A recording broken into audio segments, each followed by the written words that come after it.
Hello, ladies and gentlemen. This is Eddie Marcus, spokesman and advocate of basic human rights for all people.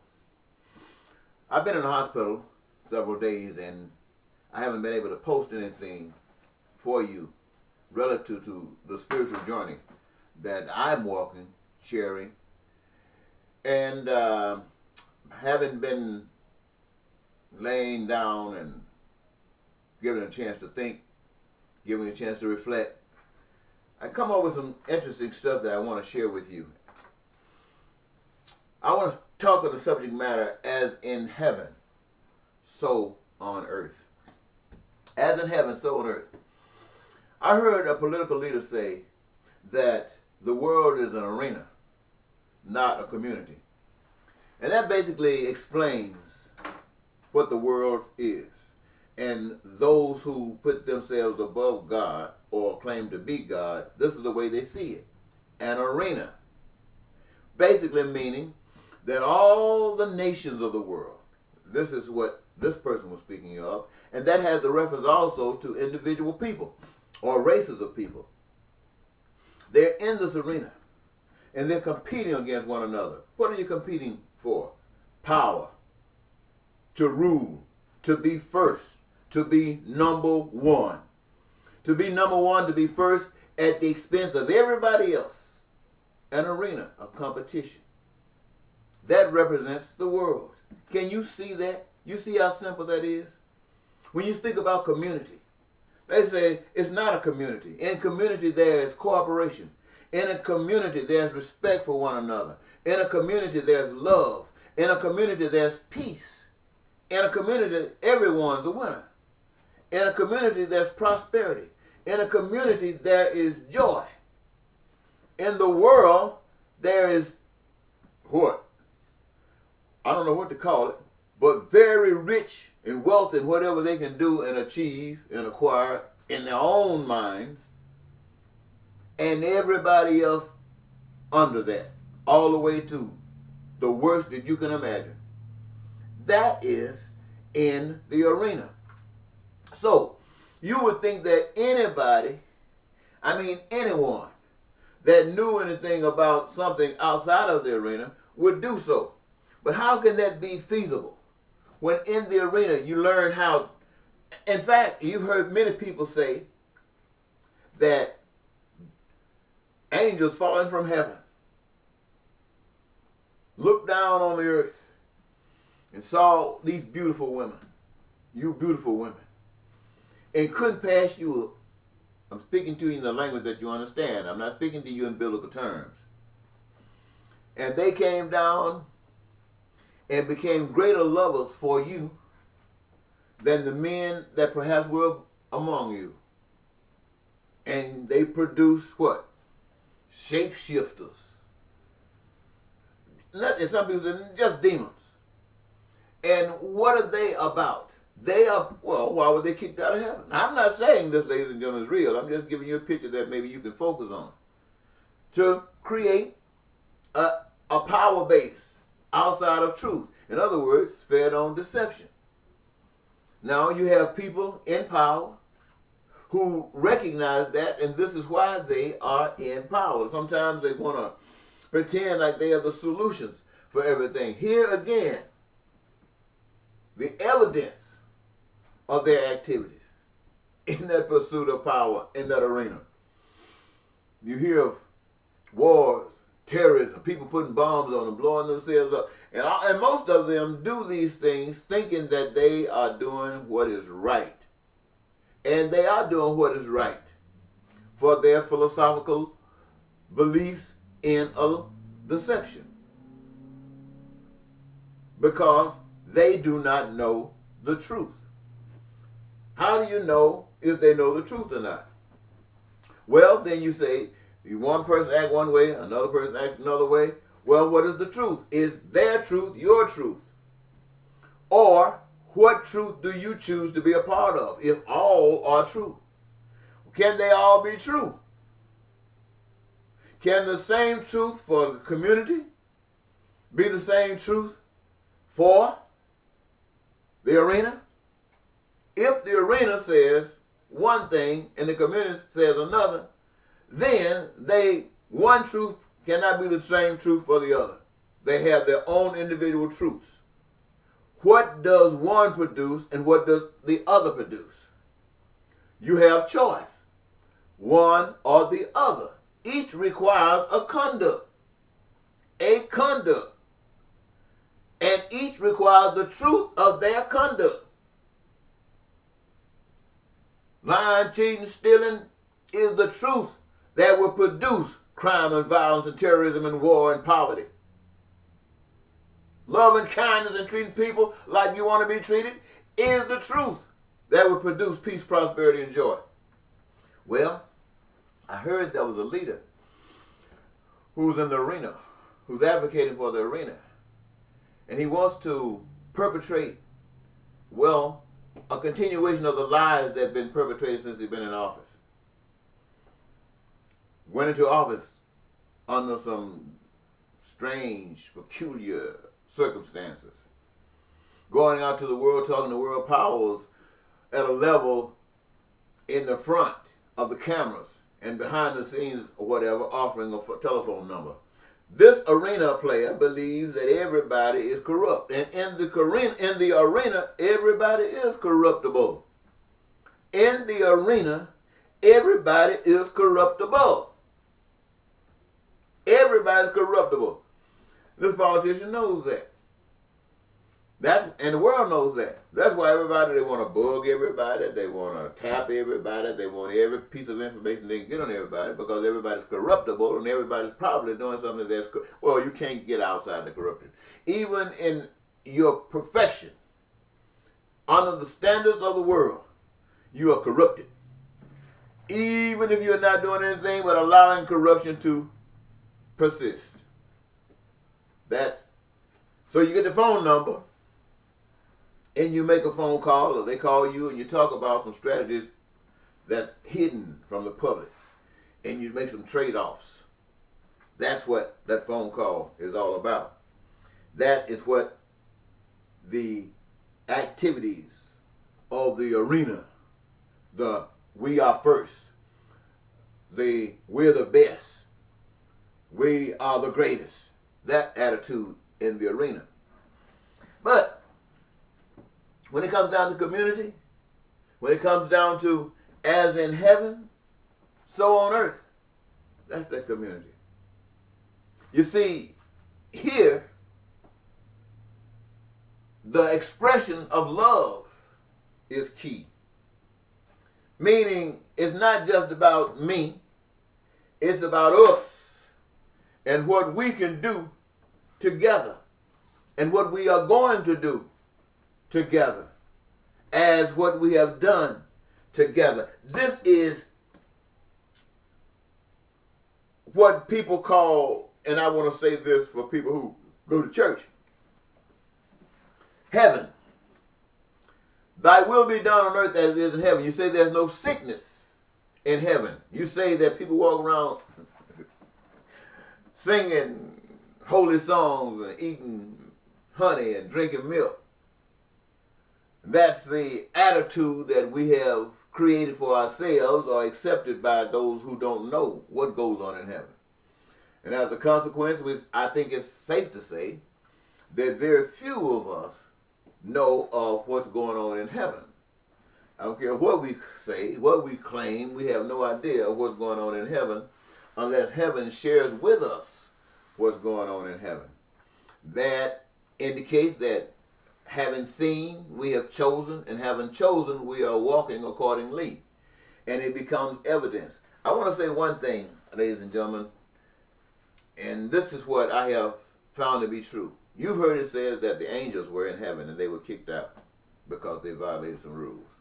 Now, if those rules were set prior to those angels being there, or those angels that just put there, I have no knowledge, you have no knowledge, and I don't even know if knowledge is important. The point of it is that it was said that they were kicked out for violating the rules. So that tells us that heavenliness must operate in heaven, wherever heaven is, or wherever those who are members of heaven are. because they cannot and will not accept anything else any other way. So when you hear people talking about everybody going to heaven, I'm not saying they're not, but as they are not. Basically what I'm saying is this: you can tell yourself that you're a good person. You can tell yourself that you're wonderful. You can do all kinds of things to express a measure of wonderfulness, but you're not tricking God. And you're not even tricking the people, even though they might go along with you for one reason or another. The reality of it is this: as in heaven, so on earth. And a person, an individual who knows what's in heaven, who have made that choice, will not settle for the rules and regulations of the arena. They would stand up against the rules of the arena. They would do this so that the people, those who are caught up in the arena who might want to get out, those who are caught up also in beliefs, can find out and recognize that they are just systemic things or systemic branches from a philosophical perspective that has no root whatsoever in truth. Truth is, every individual, I'm talking to you, every last one of you are responsible to have a relationship with God. And unless you have a relationship with God, you are lost. You are in danger. Now, I didn't mean to say that you are in a church and this church has a relationship with God. I'm talking about you as an individual. It doesn't matter what the church say. It doesn't matter what the church claims. It's you. Your freedom is not going to come through the church. Your freedom is not going to come through the pastor. Your freedom is going to come from truth. You shall know the truth, and the truth shall set you free. How do you think you're going to stand up against an arena that perpetrates putting black people in jail just because you don't like their color? Let me stop. I want to say something.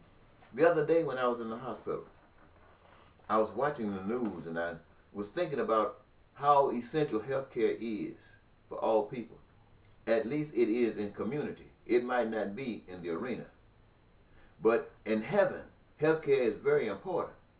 I know this, so I'm reflecting on this, so I see the ugliness of the arena, and I'm thinking how evil and how in the dark people might be to allow this type of activity in the world, in the arena.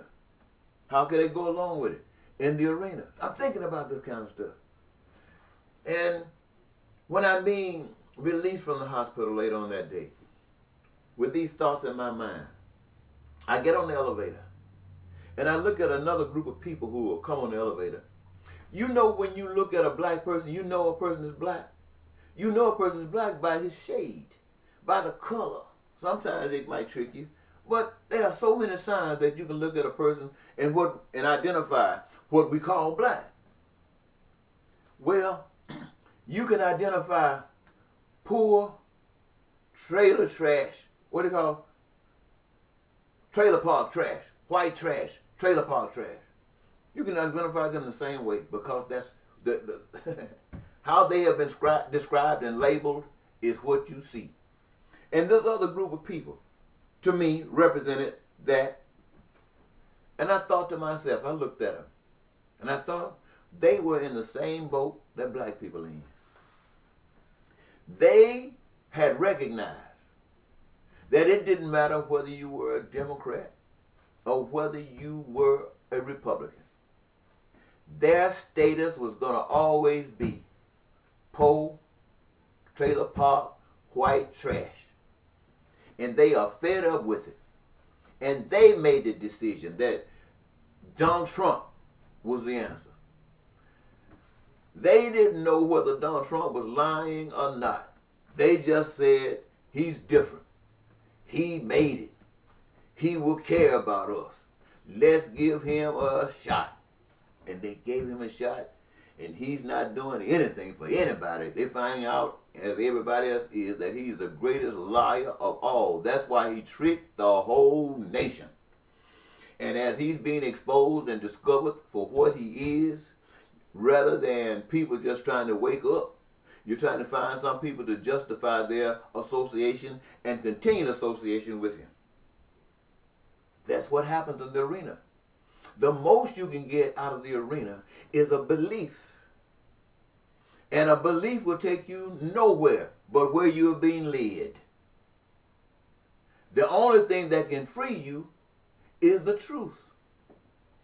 And when the truth comes, you will be a light amongst the dark. And the enemies of that light, the enemies of that truth, the champions of the arena will kill you. And by doing as they did Martin Luther King, as they did Jesus Christ, is to indicate that these are the people like this, who gave their lives rather than follow a lie, are in heaven. They qualify for heaven. They went to school, they learned, and they passed the test. This is why it's up to you as an individual. Because you can't say, as one that knows the truth, of a separation between church and state. That's only for people who believe. People who know, recognizes that in its community is led by the Spirit of truth. So the state is led by the Spirit of truth. Truth knows this. And anything that's outside the Spirit of truth is a lie. It's fake. And it's headed to no good end, as all of the other societies that have come before America have fallen for doing exactly what America is doing today. And so, ladies and gentlemen, I want to say to you that a clear sign of what I'm speaking to you about happened during the primaries of the presidential campaign. Donald Trump, a Republican, Hillary Clinton, a Democrat, Bernie Sanders, a Democrat. Bernie Sanders talked about basically the same things in a positive way that Donald Trump talked about. Sanders had conversations that was wrapped up in compassion. Donald Trump was wrapped up in dissension and deception. Miss Clinton was talking the line. And Sanders was telling you not only where Donald Trump was lying and the shortcomings of Donald Trump, it was also telling you the shortcomings of Miss Clinton. So, right here in this arena, because it was all in the arena now, you got Trump, you got Miss Clinton, you got Bernie Sanders. All in the arena. And you, the people, are the ones that they're trying to reach. So, you know where Trump is. The question is, where is Sanders and Clinton? Sanders said Clinton was no good. But in order for Clinton or for the democratic process to reign over in this arena, they got Sanders to say, I'm going to acquiesce, step back, and support. Because even now, Democrat is better than Republican. See, that is what we call belief. Sanders believed that where he was coming from was better. He believed that Democrat was better than Republican. But when he was challenged, his belief didn't mean that much. He stepped back from what he was saying about Miss Clinton and joined her team, gave life to that process. But see, the truth could never do that. The truth would have rode that pony, whether the Democrats didn't matter. The truth would have stood. Does it mean that the people would have followed truth? Maybe not. But at least they would have got a chance to see the difference between belief and truth. But they didn't. And that's the way of the arena today. All of that belief. But the message to you, wherever you are, is that as in heaven, so on earth. So if you have been touched by that power and you are being led by that power, you're not going along with Sessions and what he planned on doing to minorities, or what Trump planned on doing to America and try to reap his rewards. No, they're only concerned about the arena. America first. We're the greatest. Every nation in the arena claims the same thing, that they're the greatest. And got the people going along, but I want the American people to know this. You're no different than the people in Germany under Hitler. Because we are in that position right now. And we are no different. We trying this and trying that, but until we change that, we are still in the same position as those people. We're no different than the people right now in Russia. Well, we claim that we are. So do the people in China. They claim that they are. Everybody claims that they are. That's what happens in the arena. How do you have that fortitude to go forward and become the leader, the best in the arena? Unless you possess and others don't. In the area of community that does not exist, my message to you today, ladies and gentlemen, is I wish you would change, and I wish I could see you doing and experiencing on earth as in heaven. I'm not naive enough to believe that that's going to happen anytime soon. But I want you to know that if you're thinking about going to heaven, you better find something spirit. Well, you can't find it. You're going to have to open up your heart and be sincere, be pure, and you will see the truth. And if you accept the truth, just saying the truth will not set you free. Accepting the truth and walking according to the truth will set you free as an individual. The straight and narrow, not the big wide, not the big mega churches with all the money. Don't you know all that money stuff does not represent anything but the benefits of playing the game in the arena, playing the game in the arena. Thank Donald Trump or whomever came out of his administration that had that reference. The world is an arena, not a community. So maybe now you can understand a little bit, even in your belief, that the world has nothing to do with God.